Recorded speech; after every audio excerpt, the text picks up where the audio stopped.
Hello, this is Nitin Dahad with the Times, and I'm here at the Infineon Technologies manufacturing facility in Dresden, in Germany, the heart of Silicon Saxony. And the big event here this week is the opening of the Infineon Technologies Smart Power Fab. That's Module 4 here, and we had a big opening ceremony here. And you can see behind me all the setup here for Infineon headquarters here. And it's the culmination of I think about 3 years since they did their initial groundbreaking, and I think they announced about a €5 billion investment, creating about 1,000 new jobs in Germany. At the event here, we have dignitaries and the CEO, and very official opening, and look forward to talking to some of the executives here. So watch out for this next report. I'm talking to Alex Gorski, who's the Chief Operations Officer for Infineon Technologies. Alex, hello, how are you? Thank you. I'm doing very well. It's a great day for Infineon. It is. You've got your big opening day, July the 2nd, Correct. 2026, and that's just 3 years, kind of 3 years after you did the groundbreaking for the Smart Power Fab here in Dresden. Yeah. Tell us a little bit about the significance of this. Absolutely. So first of all, let me tell you that Infineon is the global market leader in power systems for automotive as well as industrial applications, such as AI data centers, energy infrastructure, but also software-defined vehicles.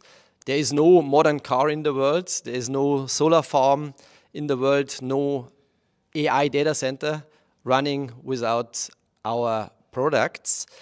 Infineon is investing €5 billion here in Dresden, which is the largest single investment in the history of our company. That will generate additional €5 billion of revenue when the factory is fully loaded.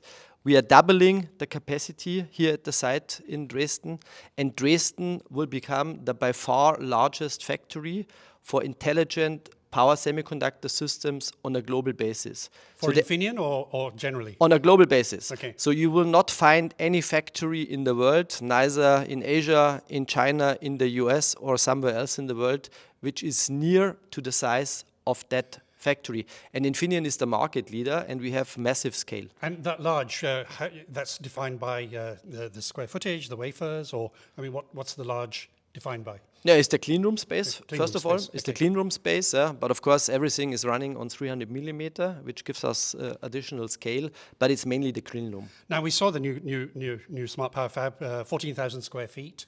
You're in the middle of commissioning. When do we see that up and running? Yeah, we are starting right now. So we have around 100 equipment already in the clean room. We are ramping up to 1,000 tools over the next quarters, and we will ramp up twice as fast than in the past. And here we are leveraging different tools of AI, but also our one virtual fab concept between other sites and the site here in Dresden. I was going to come to that as my next question, Yeah. because in context, where does Dresden fit in your global footprint? And I think you did say when we had the presentation from you earlier, you've sort of scaled back, but you've got a hybrid manufacturing strategy. So you've got 14 facilities around the world from 19. But just give us a little bit of the context of Dresden in that global. Yeah, as said, we are running a hybrid manufacturing strategy, which means we combine the benefits of internal manufacturing with external partnerships. And whenever we have differentiating technology or manufacturing processes, we focus on internal manufacturing. And in that regard, Dresden is playing a very important role, is our largest wafer manufacturing site within the cluster of our internal sites. And the expansion now with the new module gives us significant additional growth. And tell us about that one virtual fab concept. Yeah. I think the one thing is you've managed to get this ready. I think you said 3 months ahead of schedule, and that was helped by that digital twinning. But I think there's more than digital twin, that virtual fab concept. Yeah, absolutely. So the virtual fab approach, if I may explain quickly, we have prepared that over the last years in a way that, for example, our large factory in Austria, but also the large factory in Malaysia, in Kulim, is running on the same tools, the same processes, the same systems as the site here in Dresden. And by that, we are much, much faster to transfer and qualify products at any site. Yeah? And this gives us significant benefits on the speed. Yeah? In addition to that, we are using digital twins to optimize the layout of the site, the placement of the tools, but also then the sequence of releasing tools. So the combination of using AI and one virtual fab allows us to be twice as fast than in the past. And I think when we saw, even locally, what we saw in the tour of the fab, the module 4 is interconnected, so you can sort of play with capacity management through the different local fabs, but also globally as well.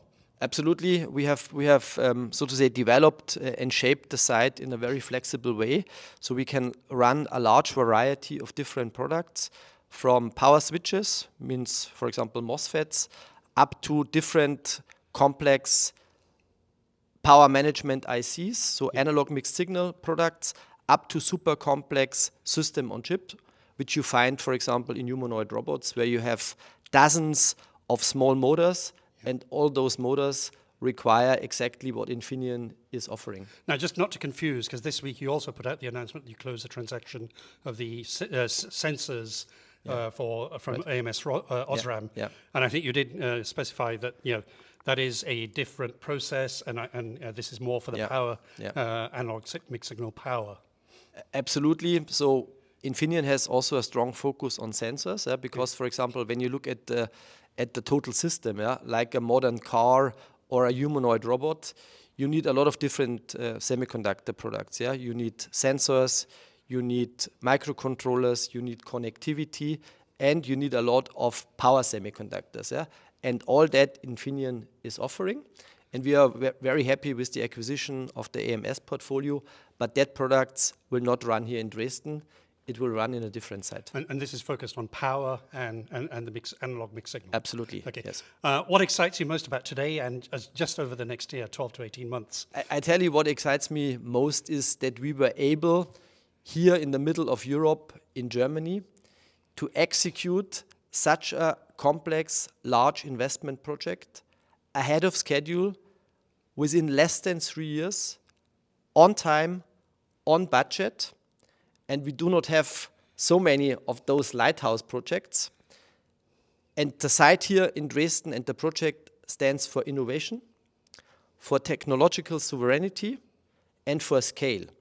And it's a lighthouse for Europe, for Germany, for the Silicon Saxony, and it helps our customer base globally in automotive, in industrial, in AI, and we are working together with the who is who of the global industry in those markets. But it really is exciting for you to see this project come to fruition, isn't it? Absolutely, and I tell you, it's also a lot of work. It's sometimes also a lot of stress, but we have so talented, so motivated people here, and we have great partners supporting us, and also the authorities have helped us a lot to make it happen. So it's a great day. There's a lot of positive energy, and we want to celebrate today. Well, Alex Gorski, thank you very much. Thank you.